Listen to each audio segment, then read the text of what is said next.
Hi everybody, welcome to yeah.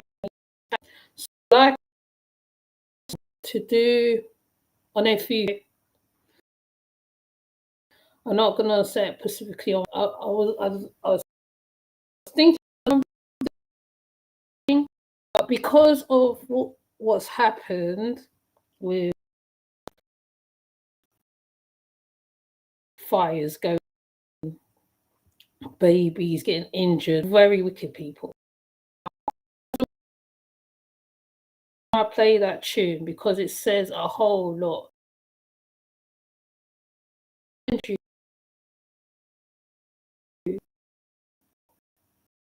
That the lady whose son passed away, you know, like I said, you cannot explain the feeling she's going through right now. So that's why I dedicated that tune to that mother and that son particularly, okay? And any other people's going through a lot of stuff at this present moment. Now that there's been a whole fire in California, I can't remember all what's on my tab exactly, but fires, there's fogs, there's a whole heap of things going on. Now I know that how the fog, sure, why there was fogs going on. I was literally expecting to see things out of the fog. A scene and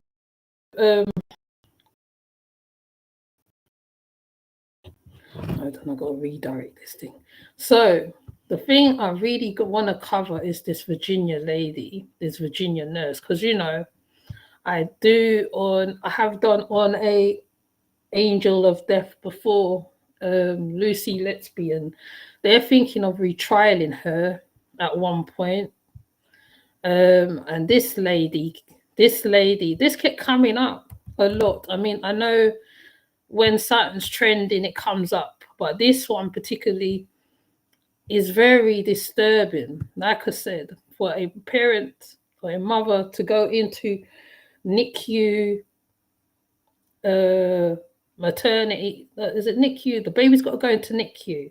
I can't remember what it is over here, but to know that your child is in a care of somebody and that somebody goes and injures a child. Now, not only did she injure children, she injured Pacific children. And it's mad scary because I feel every child's here for a reason. They have a purpose for being here, and they choose when they want to come and they choose when they don't want to come. And this lady is so wicked. She's so wicked. Let's get her up on the screen.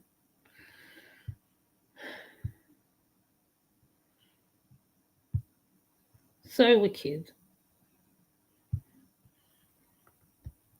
I think she's on the same level as Lucy Letsby to me. And people like this should not be walking out doing anything. That's what I think. Oh,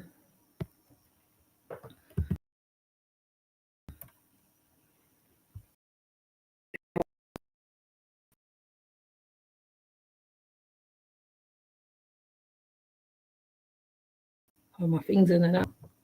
I hope it's clear on the other end. They're trying to get her out for whatever reason. which is crazy to me. Lucy Letsby and this lady is on the same level. It's on the same level. So what I'm gonna do. My asthma's playing up a little bit. Oh, and I also want to get to the. Oh, it changed though. Okay, we might leave that for another time. Let me see. Newborn babies at a Virginia hospital have been suffering mysterious injuries. A nurse now faces abuse charges.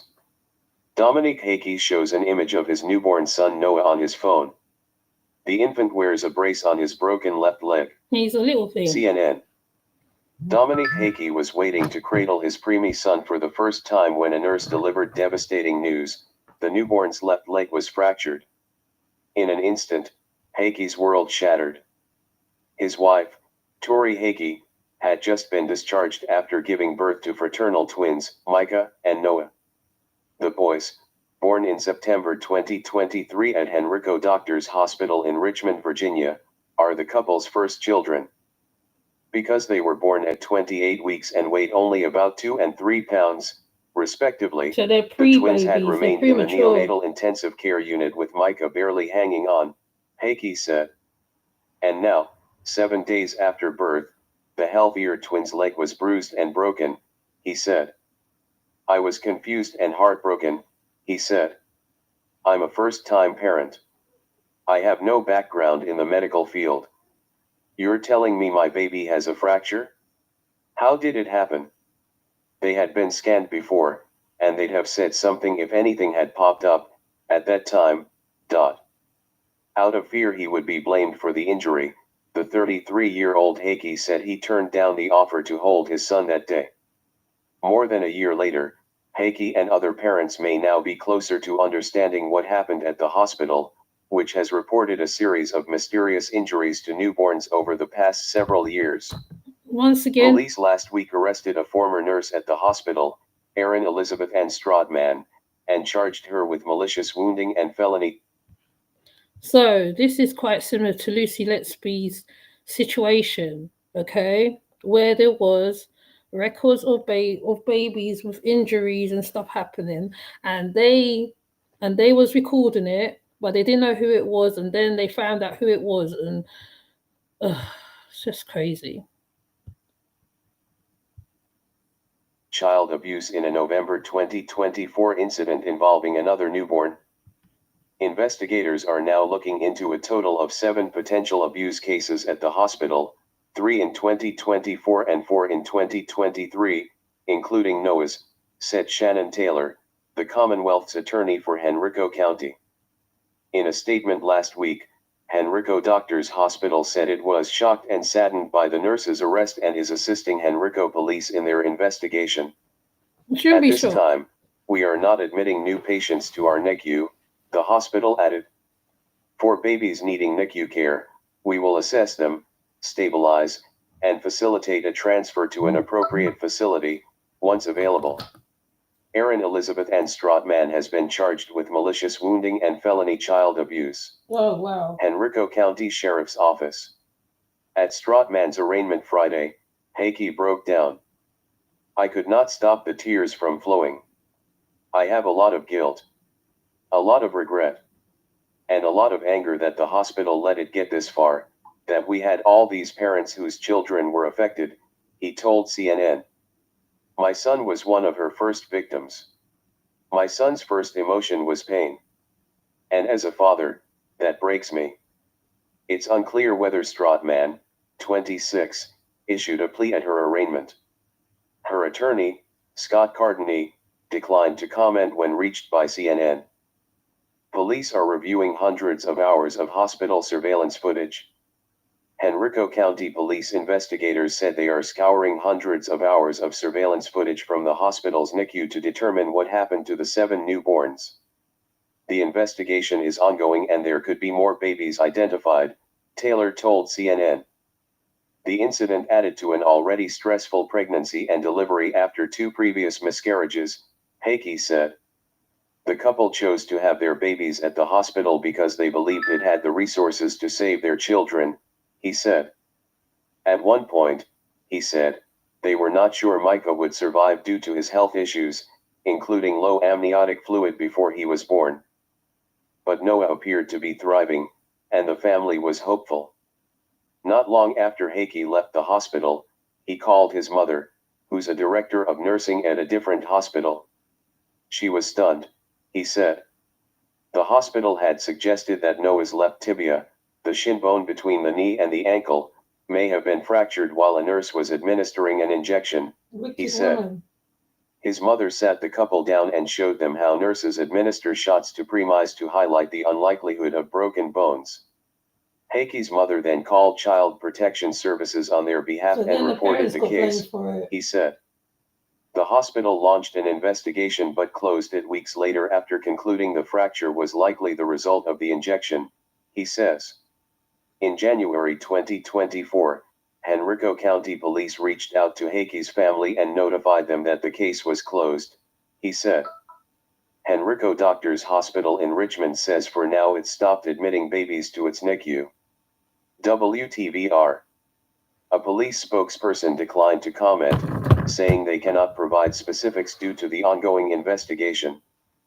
We understand the feelings and emotions this investigation has generated for our community members and beyond, said Eric D. English, chief of Henrico Police, in a statement. We kindly request patience as our detectives work to investigate every piece of evidence in connection to these cases. After Stratman's arrest, the hospital issued a statement Friday describing her as a former employee and saying it will continue to assist law enforcement in their ongoing investigation. We are both shocked and saddened by this development in the investigation and are focused on continuing to care for our patients and providing support to our colleagues who have been deeply and personally impacted, the hospital said. For more than 30 years, the NICU at Henrico Doctors Hospital has provided necessary and life-saving care to babies in Central Virginia, and we remain focused on ensuring the availability of that care in our community. The hospital referred all media questions to law enforcement. The injured infants all are boys? 4 months, Hackney said. There was silence. In September this year, Child Protective Services sent him a letter informing him its investigation revealed that Noah was the victim of abuse at the hospital. A review of the facts shows a preponderance of the evidence that child abuse/neglect occurred, said the letter, which he shared with CNN. Last month, Heikki said he was surprised to see a news article about prematurely born babies injured at the Richmond hospital. One newborn suffered numerous injuries on different months. To say that we're blessed that our son only sustained one fracture is a crazy sentence, he said. Heikki said the victims included another boy who was a twin, like Noah. In a statement Tuesday, Henrico Police refuted theories shared on social media that all the infants targeted were black. The preliminary investigation indicates this information is not factual, police said. Heikki agrees. The children were different races, and there were twins and singletons, he said. There was no real methodology there that we can put together. The only thing they have in common is that they are all boys. Noah Heikki when he was an infant. He and his twin brother are now healthy 16-month-olds. Courtesy Dominique Heikki. Parents recall a nurse who barely stood out. The Heikki twins are now 16 months old and hitting their developmental milestones. Their father said Noah is rambunctious while Micah is more mellow, introverted, and observant. He glances at Noah's antics between watching YouTube educator Ms. Rachel and munching on peanut butter puffs, his father said. Noah is certainly walking, climbing. We're going to be in trouble when he learns how to jump. But he's an adventurous, curious little boy, Heikki said. He had a little physical therapy once he got out of the hospital. But other than that, he's perfect. The Heikkis are slowly learning more details about what happened to Noah and the other children. After speaking with several families whose children were allegedly abused in 2023, Heikki said he's learned his son was the third of the 4 victims identified that year. One incident occurred in July, another one in August and 2 in September, including Noah's, he said. The former nurse arrested is not a stranger to the families, Heikki said, adding that he remembers her mostly because of her hairstyle. She wore bangs. He added that he didn't notice anything unusual about her at the time, and neither did the other families he's spoken to. When I saw her face, I was completely shocked because I don't really remember having any conversations with her, he said. On the day Stratman was arraigned, some of the families of the alleged victims met for the first time at the courthouse, where they shared tears and hugs. Heikki said they're working on connecting the dots and trying to heal. We've found that it's easier to heal together than to try to go through all this individually, especially because there are still a lot of missing pieces and we just kind of have to piece it together ourselves, he said. If found guilty, Stratman faces a maximum of 10 years in prison for the felony Should be more child than abuse that. charge and up to 20 They're years little for the babies. malicious wounding charge, said Taylor, the Henrico County's Commonwealth's attorney. Stratman has so far been formally charged in just one baby's case as investigations continue in the other cases.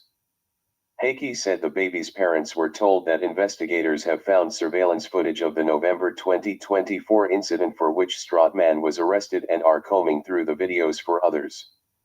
Stratman is being held without bail. Good. Her next court appearance is scheduled for March 24th. I want to see her I go see to why prison Sas for was the rest of cussing her her out. life. That's the least she deserves, Heikki said. I see why Sas was cussing her out. Sas does reactions on Love After Lockup and that, and she put up the girl, because I didn't get a chance to look into it. So when I saw Sas going in, because all I saw was injuries of young babies, and that was all I saw. And Sas went in, and I said, "Wow!" I said, I wonder if it was as bad as Lucy Letsby. It's worse than Lucy Letsby, because luckily these children wasn't unalive. But the fact that how she went after certain types of children, boys, right? They said boys. So she's sick. She's just sick in the head. She's sick in the head. She like Lucy Letsby. So let me see if I can get my screen to do what it's got to do, because it goes all weird. All right. How to do the other thing. Okay, I don't know how to do the other thing, so I'll go just do this instead. So there's her and there's Lucy Letsby. So we're going to go back to Lucy Letsby because people's asking me about Lucy Letsby as well recently. Well, somebody asked me about Lucy Letsby. They're thinking of retrialing her.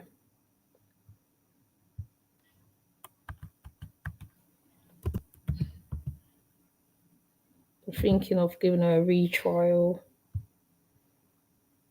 That's what they're thinking of doing at this present moment.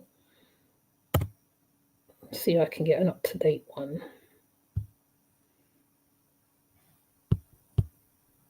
Because sometimes some of these things are old. See, they're old ones. Well, they're retrialing her. Let me see.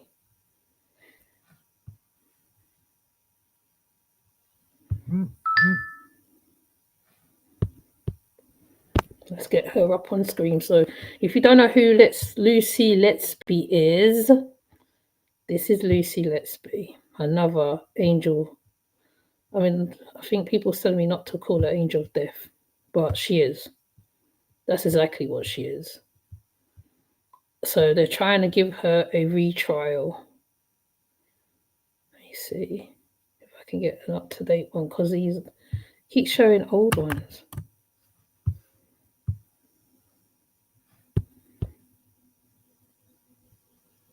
Right. So they're trying to say that she deserves to have a retrial,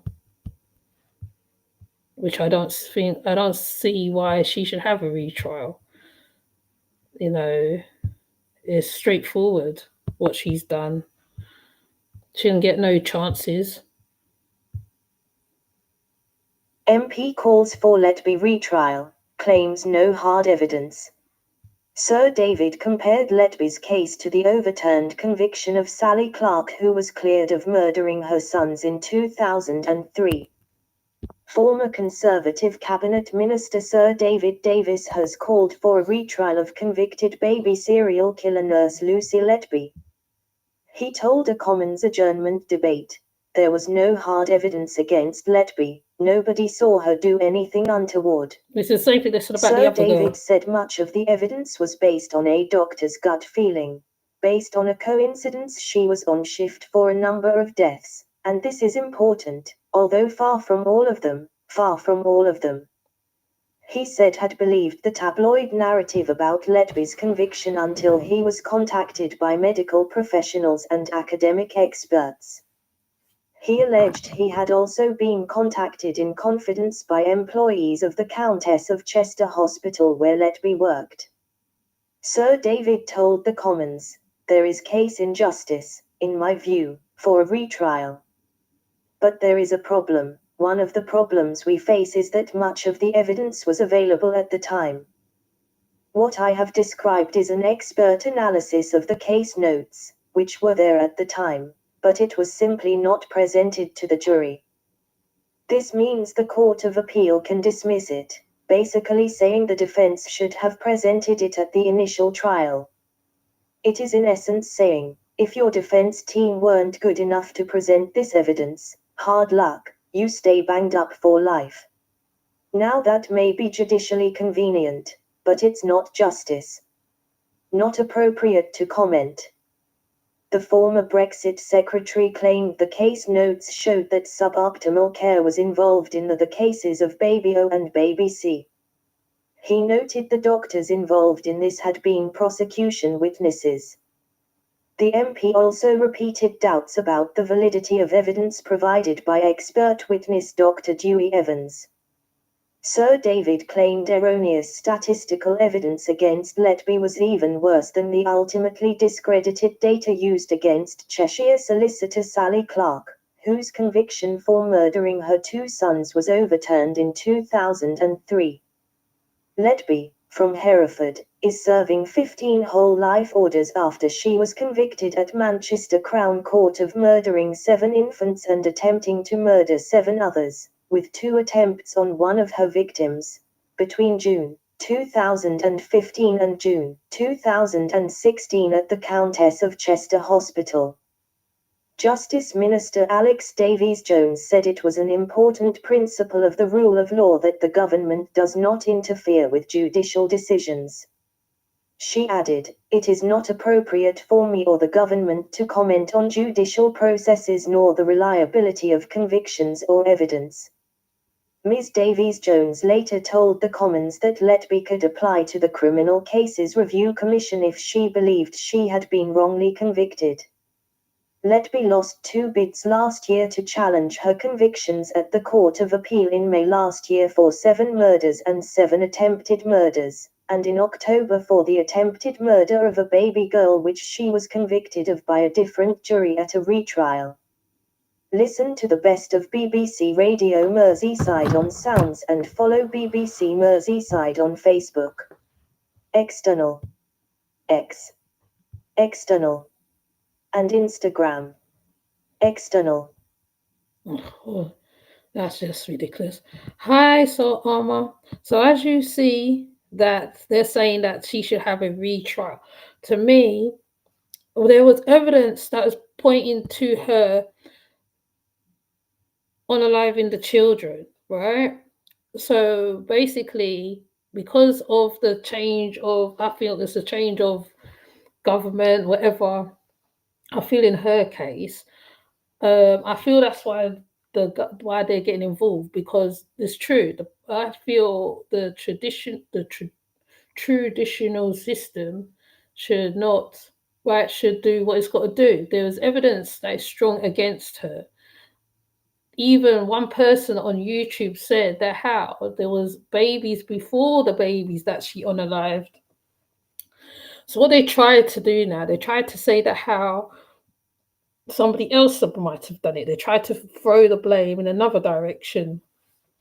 And when it was quite clear, because I remember when I covered this, it was quite clear what had happened, because even when the doctors had gone and spoken about it, they kind of didn't do nothing for a while. And then it started to get real crazy. So then another doctor spotted her doing something to the babies, right? And the higher ups in the organization that she's linked to didn't do nothing. The videos are all on here. I can't remember every little thing, but I do remember there was a lot of evidence. Plus, like I said, another YouTuber who I did at found other evidence as well. So really, she needs to do life life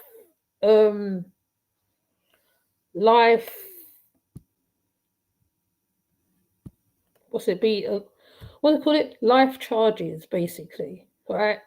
Her penalty should be heavy. I know you said, Yemi, why you say that? Because of the babies was innocent. One, the babies was innocent, like the other lady. You see, they struck off the other lady. That's in Virginia, right? So she will probably never work at another hospital ever again. In this case over here in the UK, it's totally the opposite. This lady, not only did she gave them it seemed like the wrong thing, she injected them intentionally to get sympathy or whoever she was trying to attract in her workplace, whatever was going on. And it's a long story, honestly. It pains me that babies go, just like the NICU story, right? They go in to get looked after. They're pre babies. Anybody who's had a premature baby knows what's it like when you have to be sitting there at the bedside, feeding them, holding them with all the stuff wired up to them, breastfeeding while they are wired up, hugging them while they're all wired up. Right, quite so you expect that how, right, when you leave to either go home to rest, come back, that your child should be okay. There should be no problem. And this lady really took the mick. So to me, she shouldn't have a retrial. It's cut and clear. Right, another YouTuber called Femi also said that because of privilege as well, it has a lot to do with it. Privilege has a lot to do with it. He said, and he flipped on the next side, if it was a black nurse, there would never be none of this retrial. It'd just be right, it'd be straightforward. She did the crime, she did the time, minute, right? But in this case, it's like they just constantly be looking for stuff to try to take her out, for her to appeal, for her to come out, or whatever they're trying to do. I don't even know. To me, it's just crazy. She did what she did. There's no coming back from that. You can try to turn it, twist it. She's on the same as the Moors murderer, Maya Hindley. And I've always said that, and I will never change how I think. She is like Maya Hindley and Rose West and all of them. And that's my point of view on it, really. That's cut and clear. That ain't even, but look at this, and yeah, but look at that. No, it's cut and clear. It's cut and clear. Cut it like that. Because she unalived so many children who possibly could have changed the world, their potentials, you never know.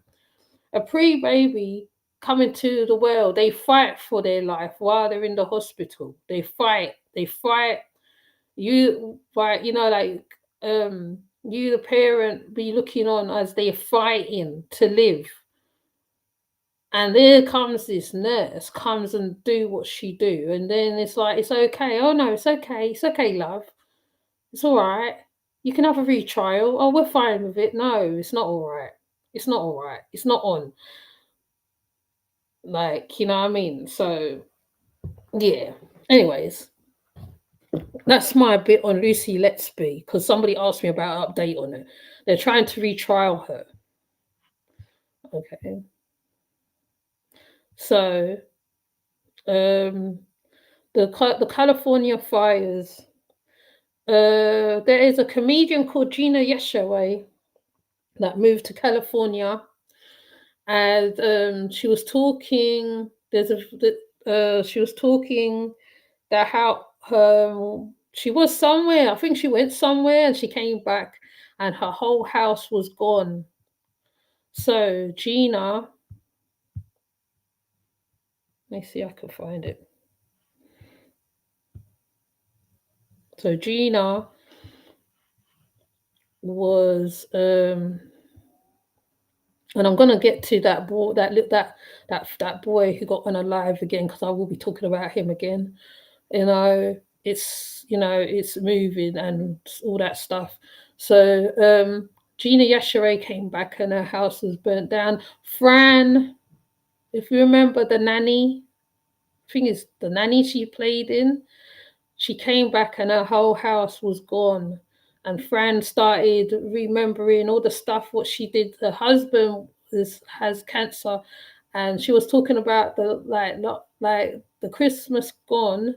Okay, I don't do Christmas, but the Christmas gone, she celebrated it with the family and what she cooked and what she did and stuff like that. So Gina here is explaining what happened to her house. I'm gonna play her. And the universe was like, oh, you want to declutter? Let me help you out with that.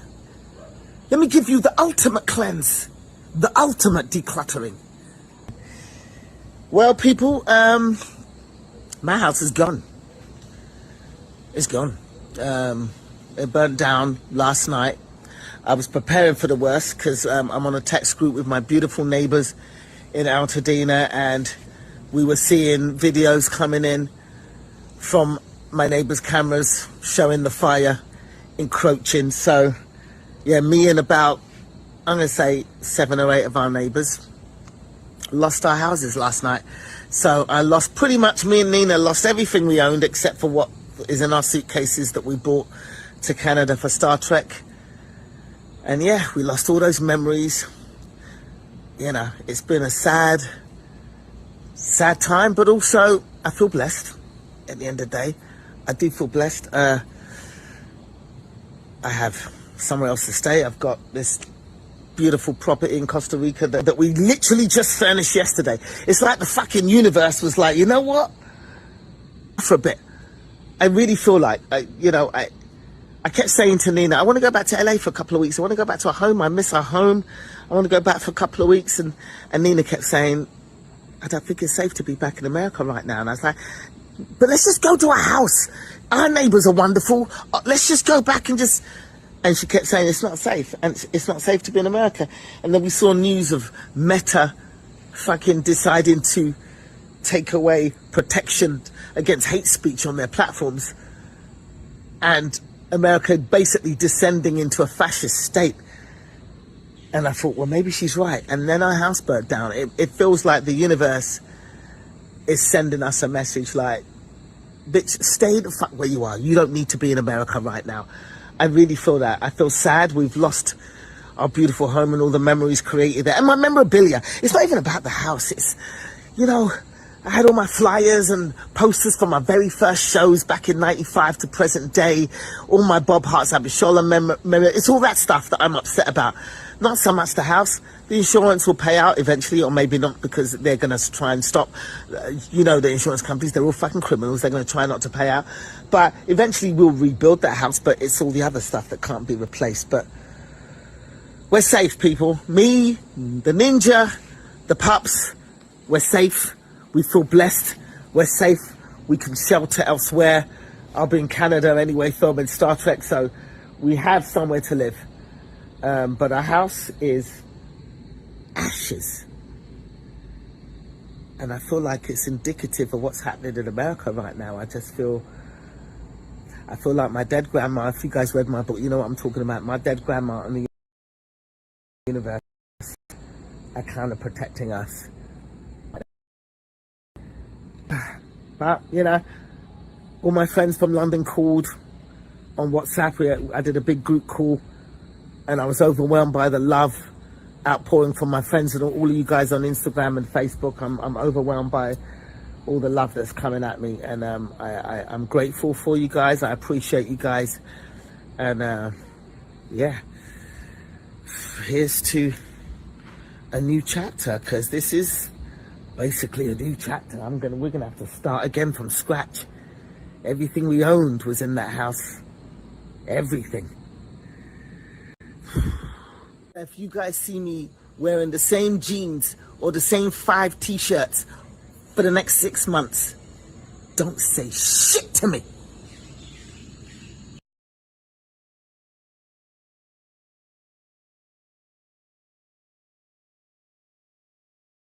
And that's real, that is. That's real, see. And I think the Fran one as well was so sad because if you remember The Nanny, there was a show, 90s, I think it was. I think it was the 90s.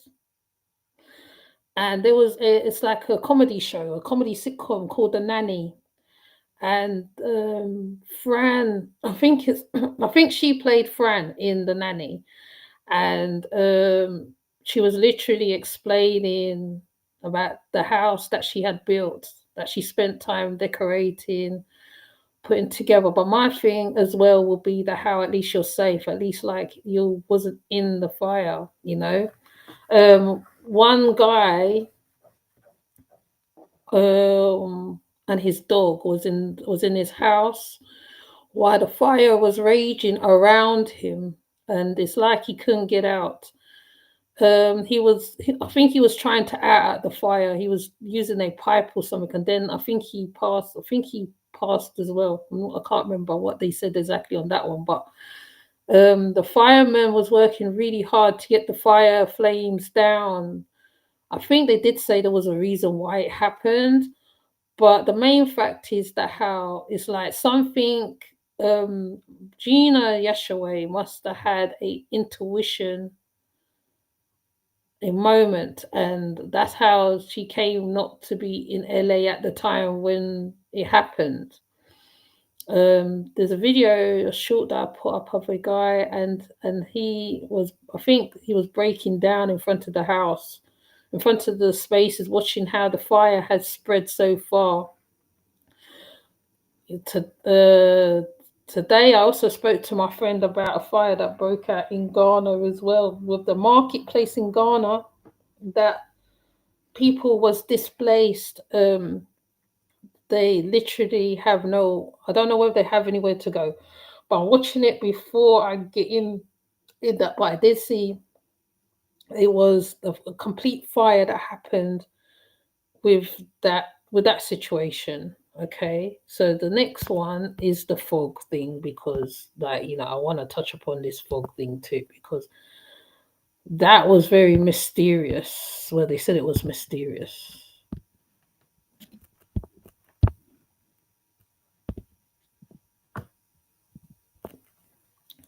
They said it was very mysterious, this fog that came from nowhere.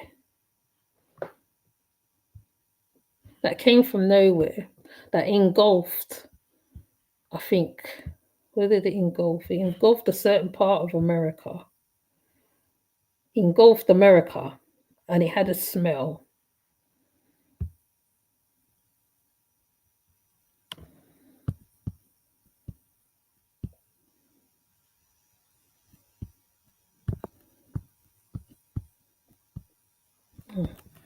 Okay, it's not that one then. Okay.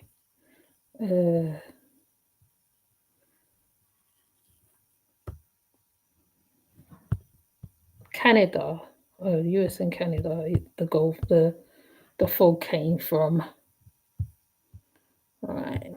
They said it had a smell as well. Social media users spread strange fog in parts of US and Canada has meteorological explanation, experts say. Fog shrouds the downtown skyline as a helicopter aiding in the removal of hemlock looper moth-infested trees prepares to land in Stanley Park in Vancouver on December 3, 2024. The Canadian Press / Daryl Dyke. Multiple social media posts about a strange fog affecting parts of the southeastern United States and Canada spread online after dense fog advisories in those areas at the end of December.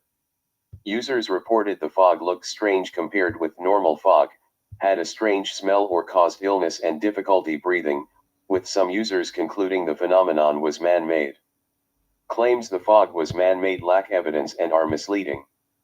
Climate and meteorology experts say fog is an observable weather phenomenon that is not man-made, and there are plausible meteorological explanations for why fog might smell strange or have possible health impacts.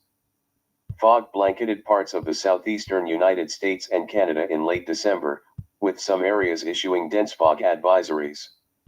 On December 30th, an X, formerly Twitter, user posted a video of a foggy street with the overlaid caption, "Weird fogs in Toronto and the USA, it smells weird," with more than 16,000 likes and 7,000 shares. Some commenters agreed the fog smelled strange and speculated it made them ill or caused difficulty breathing. On TikTok, a December 31st video with more than 700,000 plays and 12,000 likes claimed to show a compilation of the strange thick fog from around the world. The fog's similarity to snow flurries when viewed under light caused concern among some commenters about the health impacts of breathing in its particles.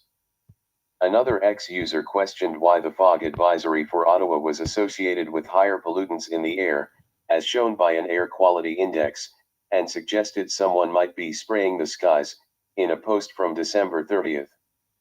Rating: lacks evidence / misleading. While many social media users speculated about the cause of the fog, the Canadian Press could find no evidence the weather seen at the end of December in Canada was in any way artificial. The Canadian Press spoke to Environment and Climate Change Canada meteorologist Trudy Kidd and Dr. Chip Conrad, a professor at the University of North Carolina at Chapel Hill and the director of the Southeast Regional Climate Center. Both experts say the recent fog is an observable weather phenomenon and there is a plausible meteorological reason that could explain the reported strange smells and health symptoms. Fog smell and health impacts are explainable, experts say. Environment Canada said its weather records show fog at Ottawa International Airport from the morning of December 28 to the morning of December 30th. The Weather Service issued a fog advisory for parts of southern Ontario on December 29, including Ottawa and Toronto. Kidd said the fog in Ottawa formed because a cold air mass moved in under a high-pressure system. This caused a weather phenomenon known as inversion, which happens when a layer of warm air remains over cold air. It acts like a lid on the air close to the ground and it traps any humidity as well as pollutants. It just makes the air pretty stagnant, Kidd said, adding that inversion might be a possible reason some people smell something strange in the fog. Kidd said a potential source of the smell in Ottawa in particular could be wood-burning stoves, whose smoke might linger in the air and smell stronger because of inversion. She added that smoke from the stoves and other pollutants possibly contributed to the decrease in air quality on December 28 and 29, around the time of the fog advisory in Ottawa. Environment Canada provides its air quality forecasts by tracking predicted concentrations of ozone and fine particulate matter, or PM2.5. Health Canada says PM2.5 are particles in the air that contain pollutants like smoke or soot, which may cause some people to experience health effects such as trouble breathing or eye irritation, and aggravate existing lung and heart conditions like asthma and heart disease. Conrad said inversion was a plausible explanation for the reportedly strange-smelling fog in the United States, adding that pollutants from paper mills along the coast and air conditions present during the fog could contribute to a stronger smell. No evidence of abnormal or man-made fog. Conrad said multiple areas along the southeastern coast in the United States experienced advection fog, which forms when warmer air moves over a colder surface. Cooler nighttime temperatures means air has less ability to hold water vapor, so the vapor undergoes condensation and forms tiny water particles, Conrad said. When you're looking at fog, you're looking at all those microscopic particles, he said. Conrad said shining light into dense fog will reveal the particles, or droplets, that collectively make up fog. Past videos filmed before the December fog advisories show these fog droplets are visible when looking at fog under light. Fog is common and we see it, he said. Some cities in the United States did experience more foggy days than is typical for the season. For example, the National Weather Service said Twin Cities, Minnesota had its most persistent fog since 1997 on December 30th. However, there is no evidence to suggest the fog was man-made. In the southeast in the winter when you get wind blowing on shore and you have clear skies, it's very common. Fog can be very dense. Fog is a natural phenomenon, Conrad said. Sources. Claim about the fog causing illness spread on X here on December 30th, 2024, archive page, archive video. TikTok with fog smell claim from December 29th, 2024, archived. Okay. So there's many reasons why. So see, it wasn't. They can say that. They can make it sound good, but necessarily not. Maybe, possibly, could have, maybe.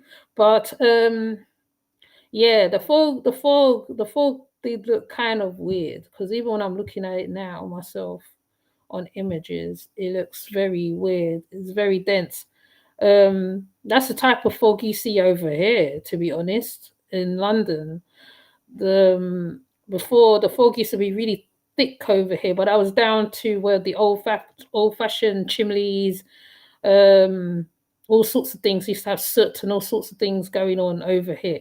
So for a fog is like that, so thick like that for no reason, no explanation, even though they're saying that how it could possibly be like mixture of soot, mixture of air and other stuff mixed into it to make it the fog. I don't know, because so many things goes on in America. It's crazy. They could say that, and it possibly might not be what it is. Okay, but there was a lot of theories on this fog, like he said, a lot of what they call it, conspiracy theories. But the fact that how it covered America like that is so deeply like that is strange. So, that's my point of view looking at it from where I'm sitting here. Okay. Because even over here, the snow was unusual over here. Not snow, the weather was moving unusual. There's still a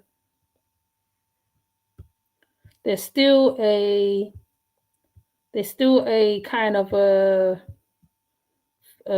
you call it, a warning out about the cold over here, because there's loads, elderly, all that stuff. People, instead of doing their heating, they're eating.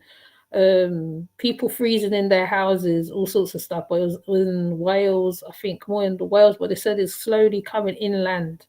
So it's all down to a lot of things. We know the ozone layer is kind of messed up anyway. So yeah, that's all. Yeah. So what I'm gonna do, I'm also gonna get to the young man that passed away as well. I'm gonna play the video. Really, I'm gonna play the video of his mum, because the one I wanted to get, I couldn't find it. Hold on, I wonder if they're gonna show it in this one. I hope they do.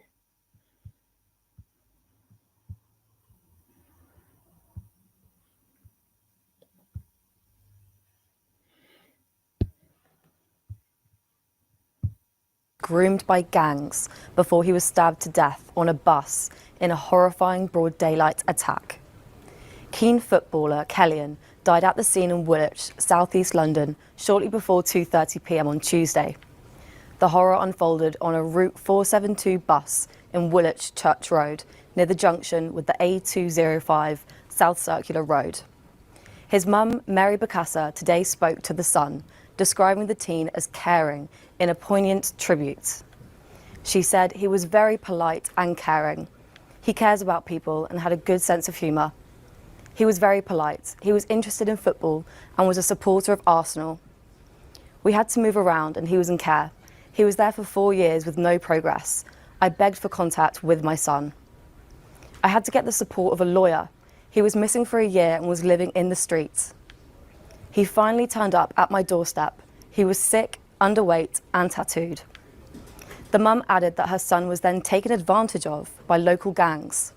She said he was exposed to drugs. He probably experienced something because I could sense it. He was not himself. If I questioned him, he wouldn't tell me anything about his friends. My son and others were taken advantage of by gangs. They were groomed. 4 years was away from me.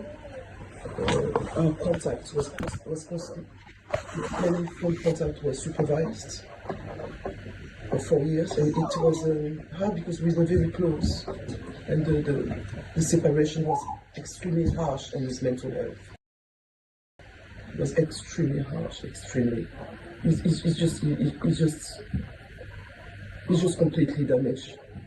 His mental health completely, his behavior, everything. And then he slowly started to enjoy being at home, but he still had one foot on the streets. He was basically groomed while he was in here. Do you believe he was groomed by a gang? Do you know the name of that gang? No.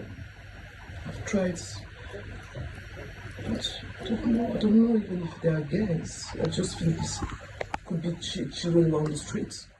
Kellyan is said to have been on his way to Woolwich Town Hall to see his social worker on what was his first day back at school when he was stabbed to death. Dozens of tributes have been made for the teen online with the hashtag #LongLiveKellyan seen across TikTok and Instagram. No arrests have been made in connection with his death, with an urgent police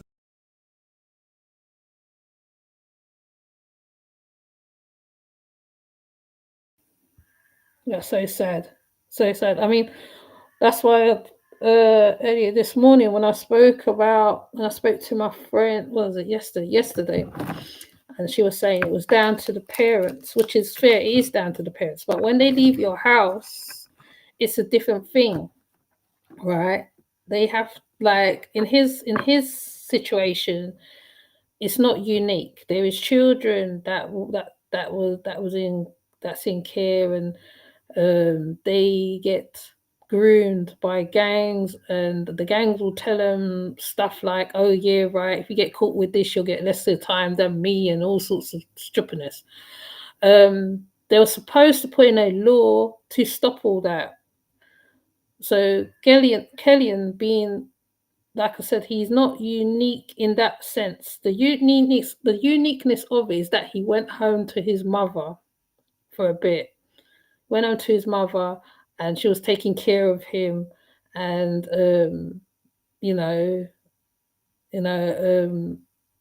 but at the same time, she said she wasn't surprised that it happened, and she don't know who exactly did unalived him. No, and it seemed like he was literally trying to get his life sorted by going to sort himself out with going to college or whatever.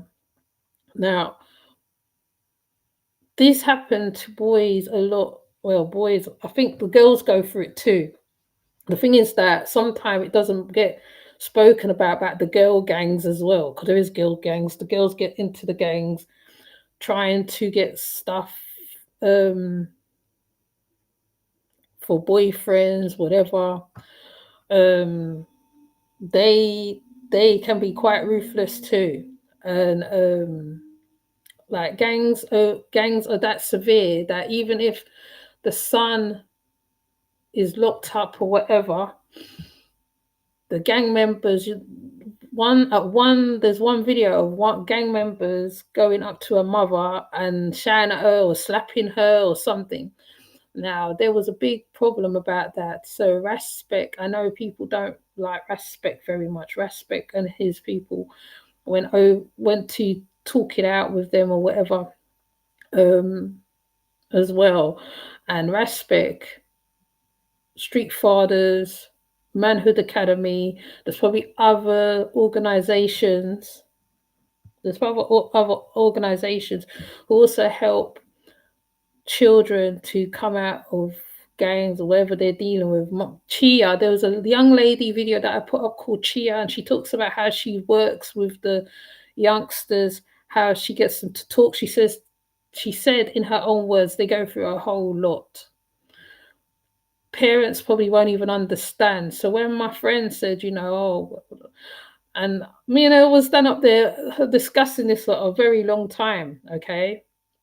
And I said, yeah, but when they leave your house and they are recruited, that's a whole different thing, right? Because like they can be anywhere. They can be they can be coming from school. They can because some schools are far away. Some children's got to travel from one place, one postcode to another postcode, right? There's a matter of that. The other thing I did say this morning, my boy went through that, where you go into a shop or chip shop and some boys are sitting there. Now they're looking at you. Now you can be in the area for years, like going to school, all sorts of things. Now, obviously your face change and everything else, you know what I mean? So they will question them and say, who are you? Where you come from? Or, which I think postcode was brought up, something like that. That's how my son explained it to me. This was ages ago when he was younger. So in all that saying that, it's okay for people who's not in that predicament to look down on what's going on. But when you look at things and you do researches on certain stuff and you have an understanding, even if you're not working with the children yourself, right, you have an understanding that right, it's bigger than you, the parent, because some children don't necessarily, at first you say, oh, it's a single parent thing. It's a single parent thing. It's this. No, they can be in care. Like they can recruit them anywhere, right? They don't know who, like, especially when you're in care, they can recruit them in them places, which I feel that's what happened with Gillian, right? They recruited him in whatever area he was or wherever he was, right? So wherever he was at the time, he came home to his mother, and as she said, like, she looked after him and stuff like that, because she was obviously worried where her son was, right? So for this to happen, for these things to stop here, I feel is whether you're part of an organ or not, it's like you gotta find ways to, work with these children. So Chia, which I do have on my channel, she broke it down, but I don't know whether I could find her right now, but she's there. And they're also, well, like I said, getting a law about gangs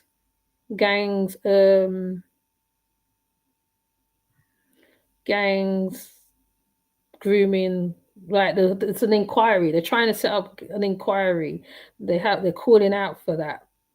Now, the one I'm gonna play, I don't know, this one's recent. Okay, this one's a recent one. This one's recent. Okay. So this one I'm gonna play is this. The 20 child abuse inquiry proposals. What has happened so far? In October 2022, child protection expert Professor Alexis. No, that's not it. Okay, I might as well go to this one instead.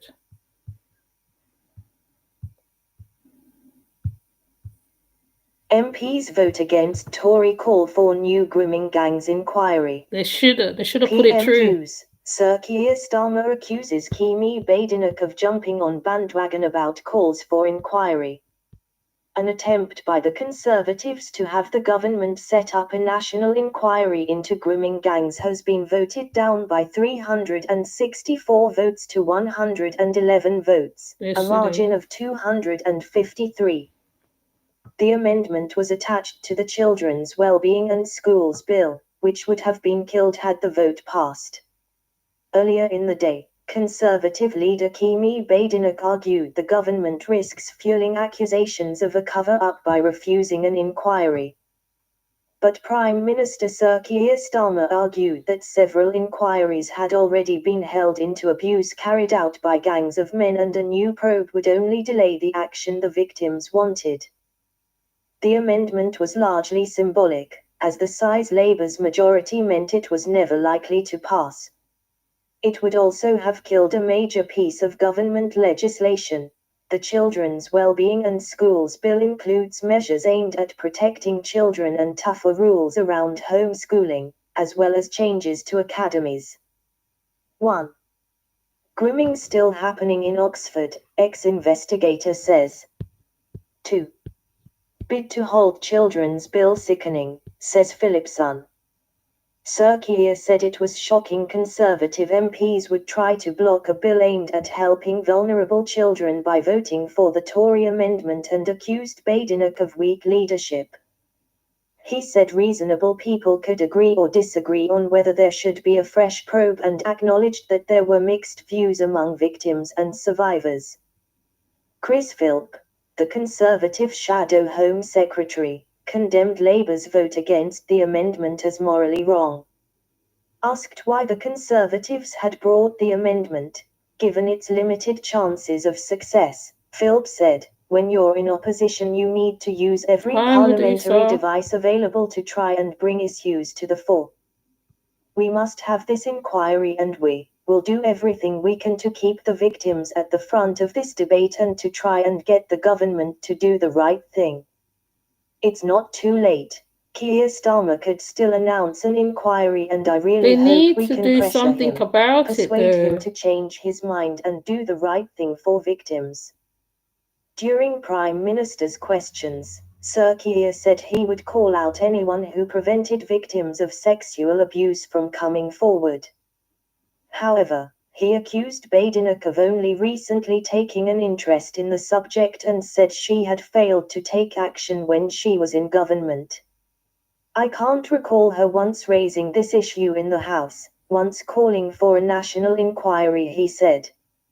Making her argument for a fresh inquiry during her debate with Sir Keir, Badenoch said no one has joined the dots, no one has the total picture. She noted that the independent inquiry into child sexual abuse, which lasted for 7 years and concluded in 2022, had not had a specific focus on grooming gangs. She said a new inquiry could explore if there was a racial and cultural motivation to some of these crimes. A local Rotherham inquiry uncovered the sexual abuse of 1,400 children over 16 years, mainly by British Pakistani men. In Telford, up to 1,000 girls faced abuse over 40 years, with some cases overlooked due to nervousness about race as most suspects were men of South Asian heritage. Badenoch accused the PM of not wanting questions asked of Labour politicians who may be complicit in previous cases. The current row over the subject was triggered after GB News reported that the government had refused Oldham Council's request for a government-led inquiry into historical child sexual exploitation. Elon Musk, the tech billionaire and advisor to President-elect Donald Trump, has made numerous incendiary interventions on the subject, including accusing Sir Keir of being complicit in the rape of Britain.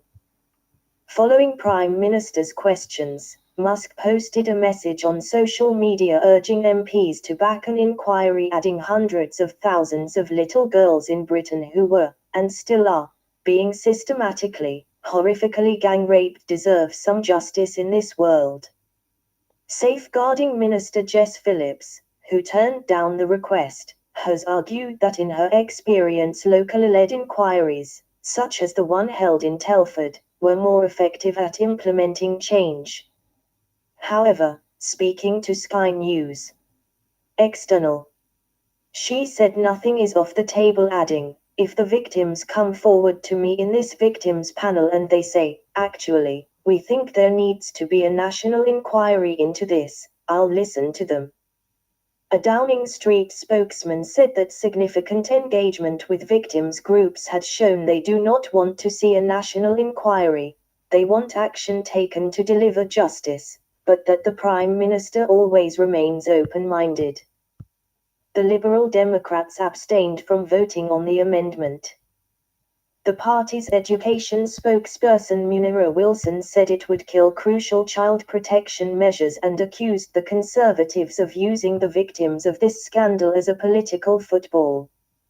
All 5 Reform UK MPs backed the amendment, after spending the week demanding a national inquiry. Despite the support, Nigel Farage, leader of Reform UK, labelled Conservatives' interest in the grooming gangs And he's a big old insincere. racist. He added that if the government would not call an inquiry, Reform would raise money to appoint independent arbiters to examine the subject. Big old racist he is, you know. So I'm going to play what the guy said. If you haven't seen the shorts of the man who spoke about the young... Okay. I'm going to play what he said. A young man with potential. He seemed a bit more, do you know what I mean, wiser for his age. And then, yeah, I was just speaking to him about his music career. He said he just started, he wanted to carry on doing music. So after the video came out, it was doing well, got about 4,000 views, which is good for an independent person, no promotion or nothing. So we thought, yeah, this is going somewhere, let's go again. So at the end of the month we had something planned, but unfortunately this happened. People don't really care about the young ethnic minority in London. You know, they just see them on the streets with their trousers low or in groups and they just walk past them. They say they're thugs. They don't care about them. Only when someone dies or they see a music video blow up, oh, London, Sadiq Khan, but a lot of people in these communities are not doing. Yeah, it's like something has to happen. It's like something has to happen. It's like that all the time. Then it gets all reactionary, and then it's like I mean, like what's going on with Marcus thing now, like as well. Even though that's a different situation, it gets all reactionary. Like to me, like you need to check on the people even after when the noise is gone. I always say, what happened when the noise goes? What then? Like, you know what I mean? People don't check on the people. Respect what he does, okay, but I think he only does for only certain parts. He don't do for all over. But they do go and check on the children, on the young men, young women, whatever's happened to them. Here, England's coming like this. I'll call it the blood is London is full of blood right at this present moment, because every single time a young man is taken out of this world, it's like he's forgotten. He just thought of for this moment. He's a hashtag. I mean, fair enough. I have to hashtag my things anyway, but he's a hashtag. He is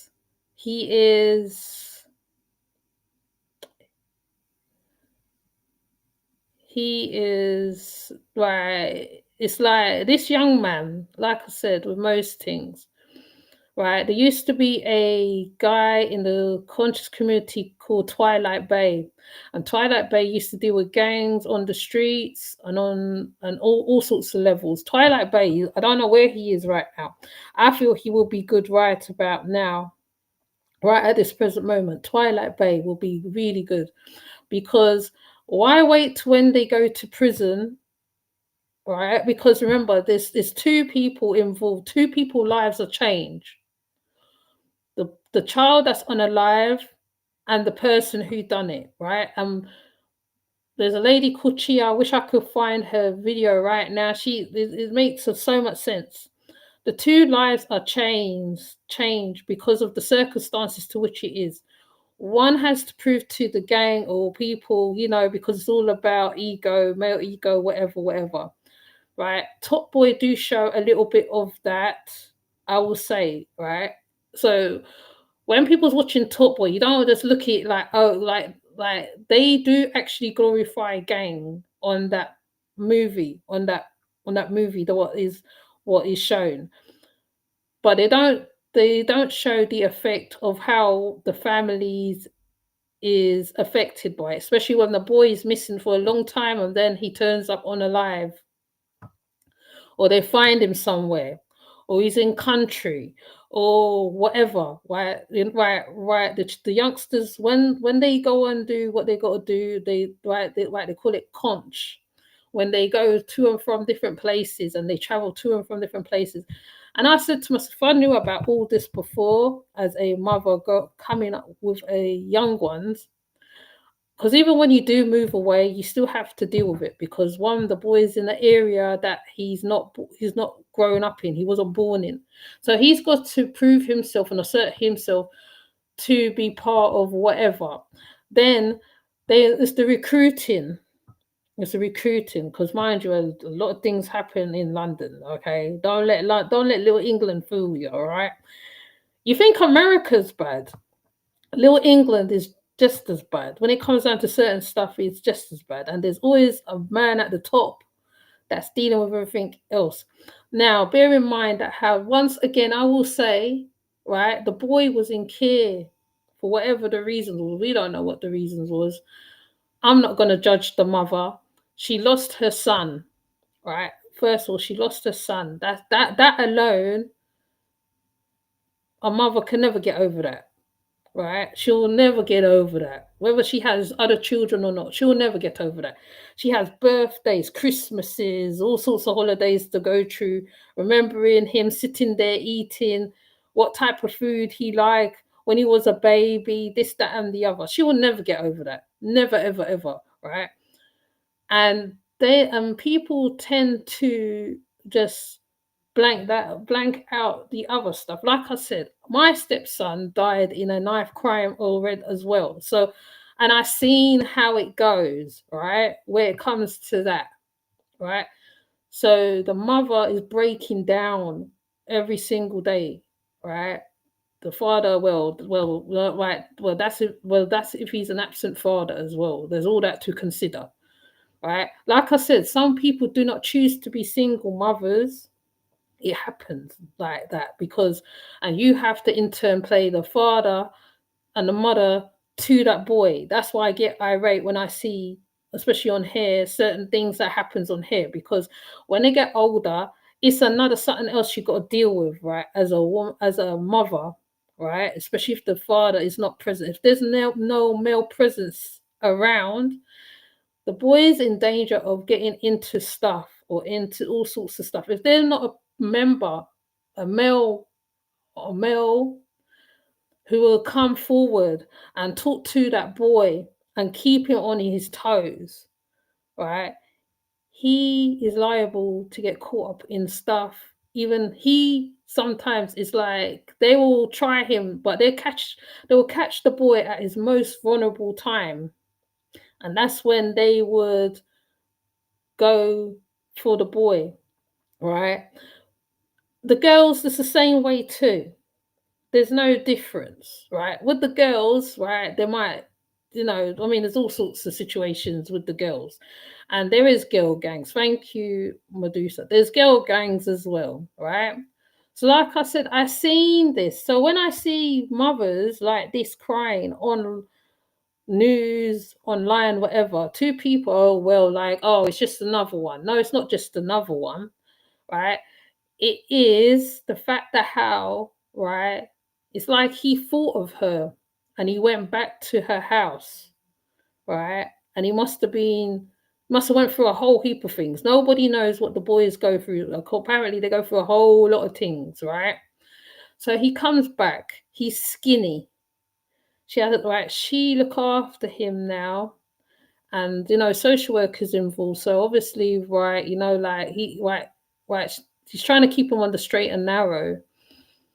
He in turn now is on his way to meet a social worker, gets on a live on his way probably to either go and join a college, join some type of training, apprenticeship. We don't even know. Not only that, he's talented, good at football, he's good at whatever else, music. Because there's a video, like I said, of him doing drill music. Now, I do feel drill is the devil. Drill music is the devil. I don't care what nobody say. There is good drill music because Soul Amma son does good music, and it's similar to it is drill music. I think her son does, but it's the way it was the words that is said. It's like gangster rap. It's like they got to live it to feel it. They can't, some will make it up and not live it, and some will talk about it and live it. And I feel in this case, it's the same thing what happened to this young man. So I know I said a lot, I said a whole mouthful and all that, but like I said, right, it's the aftercare with the family.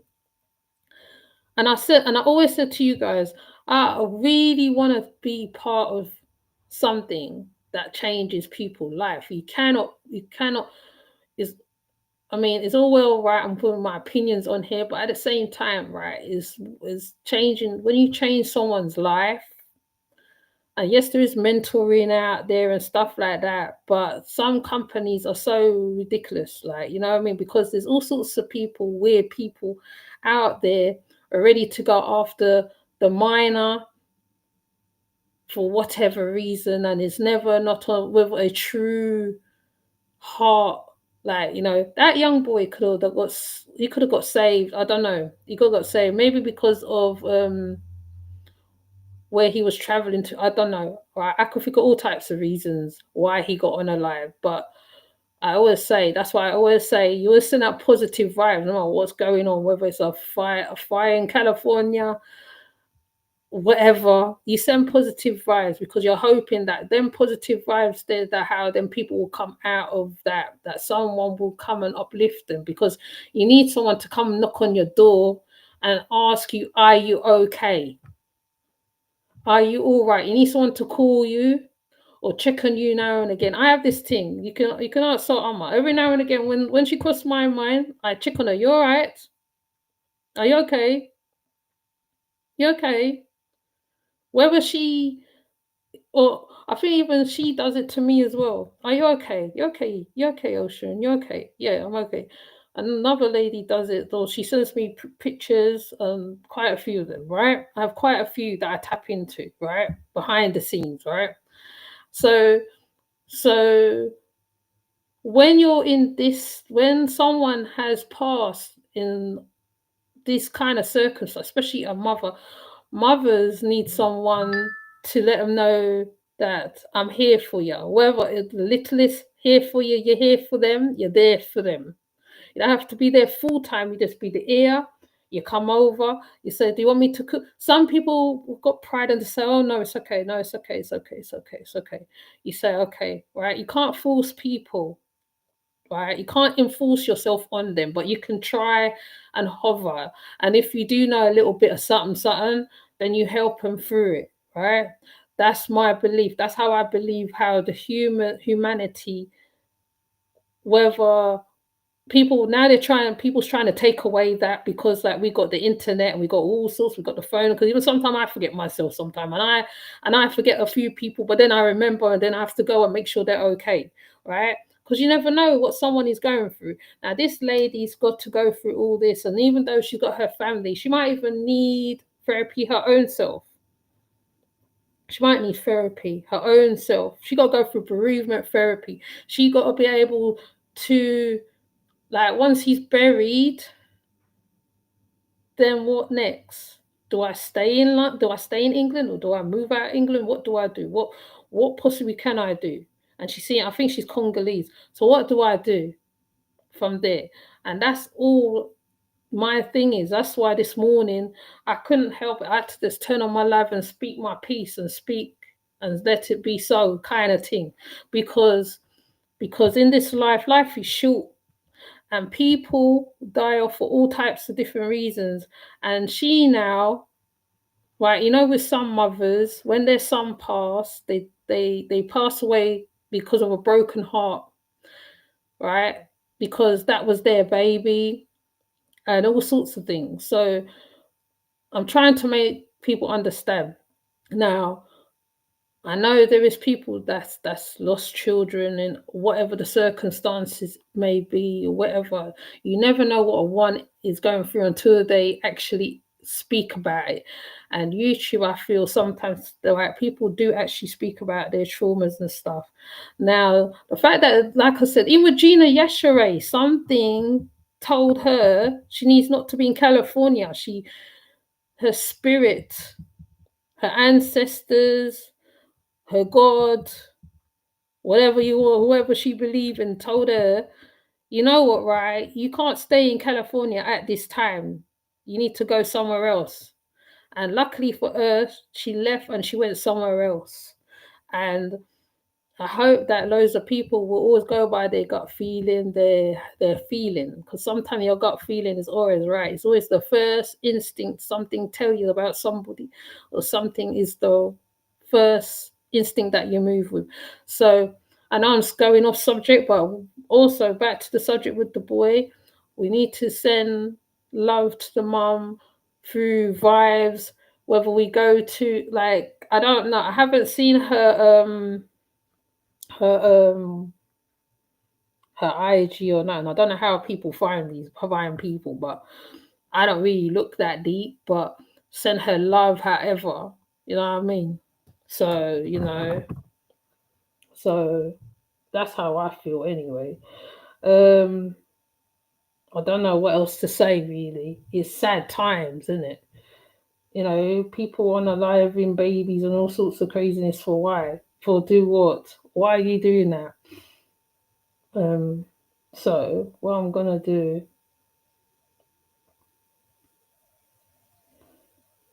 oh, that's what I was gonna do. I was gonna do something else. I'm gonna play this little chanting. Okay. I know not everybody's like into a lot of things, but let's play it.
anga sunu yaru nake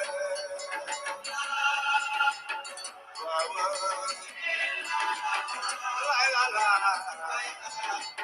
alela ala baya biya nyabana baya biya iwa biya ibara wawa ala alelo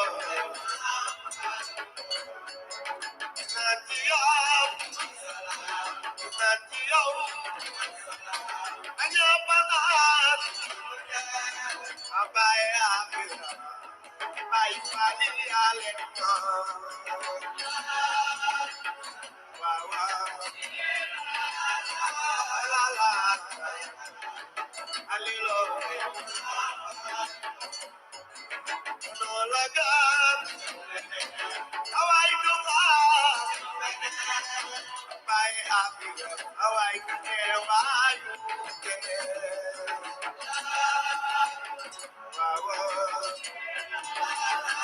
la la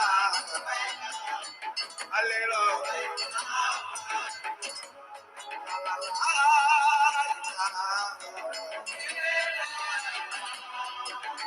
my happy yo ya ipa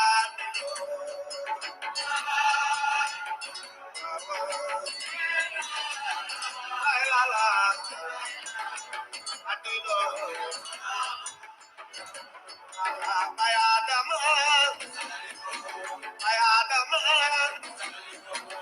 nyabana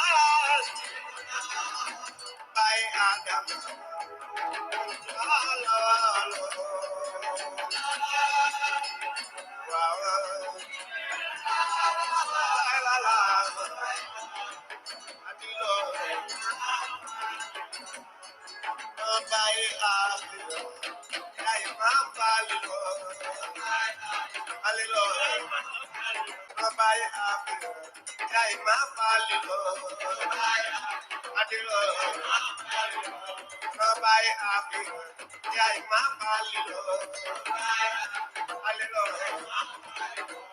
Allahumma kulli karimin akramo adalah karamo Allahumma kulli karimin akramo adalah karamo kulaka al-imani la tibel sana ramane yo be sugri bila frade aba ma terade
Okay, so thank you for coming through, Sir Drop, So Amar, and Medusa, Sunshine, and I'll see you in the next live.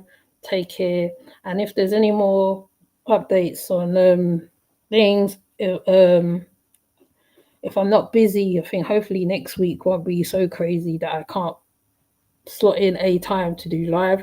I will come live and I don't know, I might even do a panel at one point, but I'll see, because I'll see. I'm not gonna make promises, I'll just see in it. So with that said, I will see you guys. Take care. Bye.